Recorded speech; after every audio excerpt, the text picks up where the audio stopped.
Desperate times calls for desperate measures. Y'all know what's gonna happen next.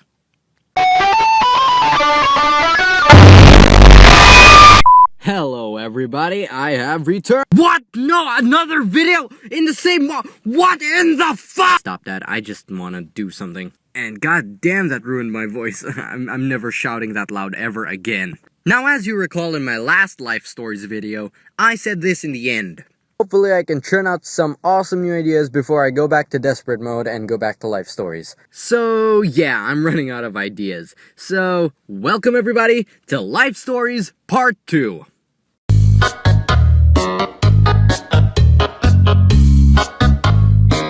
Now you may not know this, but my family members refer to me as a pyromaniac. Basically, I had some sort of addiction for lighting stuff on fire, and I have no idea why. I still enjoy it to this day. But there was an incident a few years ago where, how do I say this? I almost died. So now let's talk about what happened before the incident. Okay, so it was a Friday afternoon, my parents had to go somewhere, and my brother and sister went somewhere, and my little brother was taken with my parents. So I was the only one in the house. So I did what any regular 10 to 11-year-old would do. You know, I just used the internet, I played some games, I didn't do anything really. You know, those things that, loners do when no one's around. Okay, so it was closing in on lunchtime, and I decided to cook something. So I grabbed a few eggs and maybe a can of fish or tuna, and I started to prepare my food. Now, while I was reaching in to grab the salt and pepper for my egg, I saw that behind them was a sealed can of butane. Now, being the excited little maniac I was, I couldn't wait to get my hands on that can. So I grabbed a chair nearby and, my 4'0" fat ass little body stood up on the thing to grab it. And so I did. Now, I read the instructions on how to use the butane, and obviously butane is flammable, so I was extremely happy. But before I did, I decided to eat some lunch first. Now, after I was done eating some lunch, I decided to turn on the radio to listen to the news because my mom told me beforehand that it would be raining quite a really bit hard. So yeah, I turned on the radio and started prepping up to burn things when they finally say something about the weather condition where it's gonna be something like, "Lightning and thunder are closing in. Get shelter and take cover."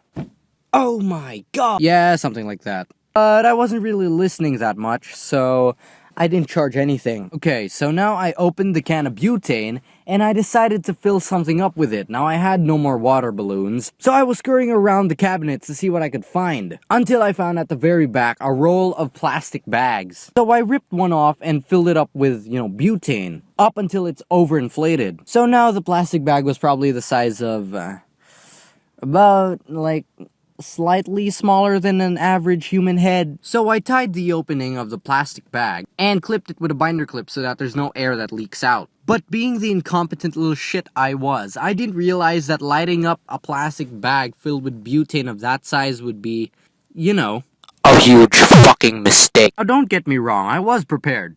Not prepared enough though. Because when I dropped the thing on the sink and decided to light it up with, a regular kitchen lighter, I shit you not, the entire sink exploded in front of me! Believe me when I say, I think I saw the gates of hell open up for a split second. Now, I was freaking the hell out. I mean, I dealt with fires that are smaller, like probably the size of tissue rolls or paper wads. But this wasn't like a tissue roll or a paper wad.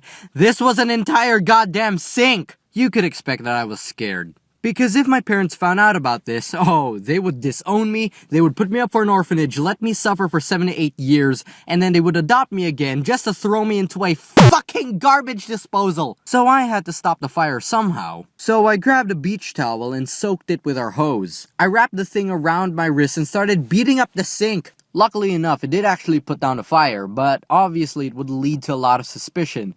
Why is the floor wet? Why is the sink partially black? Why is the can of butane half empty already? So, in the last 2 hours that I had to spend it on cleaning the entire kitchen before my parents came home. And your boy did! To this day, they do not know.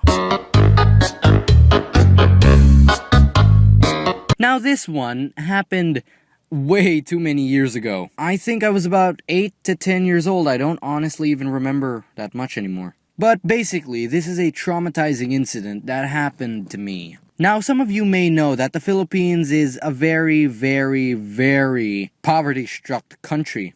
As in, you have a lot of homeless or poor people just walking up to your house and asking for food or asking for plastic to recycle them. Now, this happened when I was really young and I was alone in the house because my mom had to go somewhere. So I was left at home just watching some movies on my DVD player when all of a sudden the doorbell rang and I looked outside the window to check. Now, there were these two poor adults who were out in the front of the gate. They were asking if they could have a look at that giant garbage bag that was next to the door. But I was so naive and so stupid that I actually listened to them. So I used every little bit of my teeny-ass weak straw noodle arms to carry that plastic bag, and I brought it out to the front of the gate. Now, the moment I opened the gate, they literally rushed in and got the plastic bag without any second thought. Now, when they ripped it open, I didn't expect what I saw next. That plastic bag was filled with all of my childhood toys, and by all of them, I mean I had an entire freaking cabinet filled with these things. And I was only about 8 or 9, so I couldn't do anything about it. So I was just there, stuck watching these two homeless people rummaging through all of my childhood toys and my memories, and sticking them inside of old rice sacks. Now, as I was watching them, I remember that my dad said that they would usually get plastic items and recycle them so that they can earn some money. So internally, I was already fucking decimated. I held a poker face for about 10 minutes while they were rummaging through everything,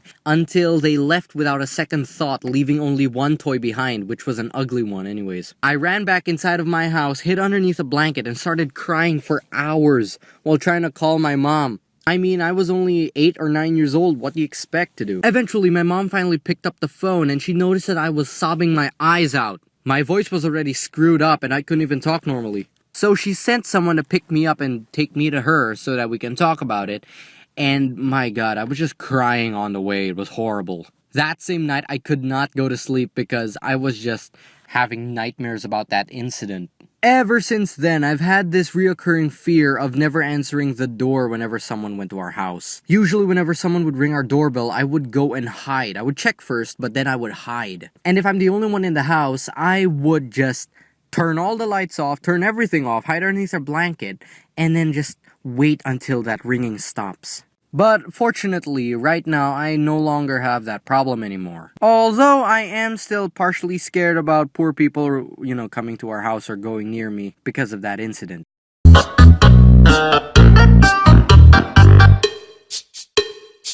So yeah, those are my more interesting life stories. Sorry that there are only 2 this time, but, I'm not smart. But I hope you all enjoyed this video. My name is Arctikchoke. Be sure to hit that like button with an oversized tortilla, and I will see you all on the next one.